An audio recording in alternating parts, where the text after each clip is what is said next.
আসসালামু আলাইকুম রহমতুল্লাহি ওয়াবরকাতু। প্রিয় ভাই ও বোনেরা, জীবন মানেই এক অজানা যাত্রা। এই যাত্রায় একজন নারীর সবচেয়ে বড় চাওয়া একজন নেক জীবনসঙ্গী এবং সেই সঙ্গের ফলস্বরূপ একটি সুস্থ সুন্দর নেক সন্তান। কিন্তু শুধু চাইলেই কি তা পাওয়া যায়? না, এর জন্য দরকার বিশ্বাস, পরিশুদ্ধ নিয়ত এবং সবচেয়ে বড় কথা, আল্লাহর দরবারে চোখের পানিতে কৃতজ্ঞতা ও অনুনয়ের সাথে দোয়া। আজকের সমাজে অনেক মা বোন একাকিত্ব, অশান্তি এবং ভুল জীবনসঙ্গী নির্বাচনের ফলে কষ্ট পাচ্ছেন। কেউ আবার সংসার পেয়েছেন কিন্তু সুসন্তানের অভাব কষ্টে আছেন। কেউ সুসন্তান পেয়েছেন কিন্তু তার মধ্যে ইসলামী মূল্যবোধ নেই। এই বাস্তবতা আমাদের স্মরণ করিয়ে দেয়, শুধু চেষ্টা নয়, আল্লাহর কাছে চাওয়া দোয়াই হলো সবসময়ের মূল চাবিকাঠি। আল্লাহ তাআলা বলেন, উদ্বেগে ও বিপদে যখন তোমরা আমাকে ডাকো, আমি সাড়া দেই। সূরা নামল আয়াত ৬২।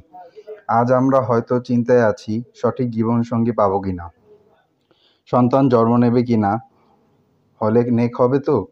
কিন্তু প্রিয় ভাই ও বোনেরা, দুশ্চিন্তা নয়, আসুন আমরা আশীর্বাদী হই, আল্লাহর কাছে চাই নেককার স্বামী লাভের দোয়া।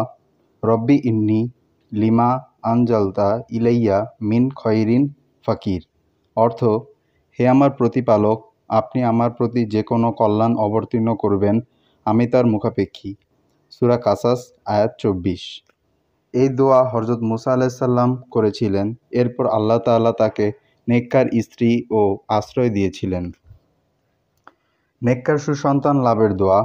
রব্বি হাবলি মিনাস সলিহিন। হে আমার পালনকর্তা, আমাকে নেককার সন্তান দান করুন। সূরা আস-সাফফাত আয়াত ১০০। আরেকটি সূরা রয়েছে, রব্বি লা তাজারনি ফারদাও ওয়া আনতা খয়রুল ওয়ারিসিন। হে আমার রব, আপনি আমাকে একাকী ছেড়ে দেবেন না, আপনি তো সেরা উত্তরাধিকারীর দাতা। সূরা আম্বিয়া আয়াত ৮৯। এই দোয়াগুলো শুধু মুখের উচ্চারণ নয়, এই দোয়ার মধ্যে রয়েছে হৃদয়ের কান্না, নিঃস্ব হৃদয়ের আকুতি, জান্নাতি ভবিষ্যতের প্রত্যাশা।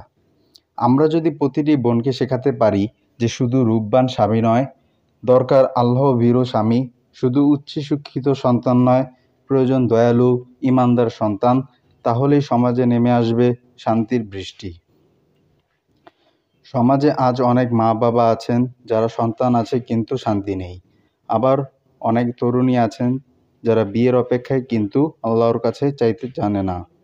এখন সময় এই দোয়াগুলোকে দাওয়াত বানানোর, এখন সময় মানুষের অন্তরে আশা জাগানোর, এখন সময় আল্লাহর কাছে ফিরে আসার। প্রিয় মুসলিম মা বোনেরা, আপনার হৃদয়ের গভীর চাওয়াগুলো নিয়ে আল্লাহর কাছে আসুন। আপনি যখন রাতে কান্না করে দোয়া করবেন, আল্লাহ নিশ্চয়ই শুনবেন। সেই স্বামীকে দেবেন যে আপনার জান্নাতের পথ দেখাবে। সেই সন্তানকে দেবেন যে মৃত্যুর পরও আপনাকে সওয়াবের ধারায় রেখেই যাবে। এসো একসাথে কান্না করি, আল্লাহর দরজায় এসো, দোয়া করি নেক স্বামী ও সুসন্তানের জন্য। কারণ আমরা শুধু সংসার চাই না, আমরা চাই জান্নাতময় সংসার।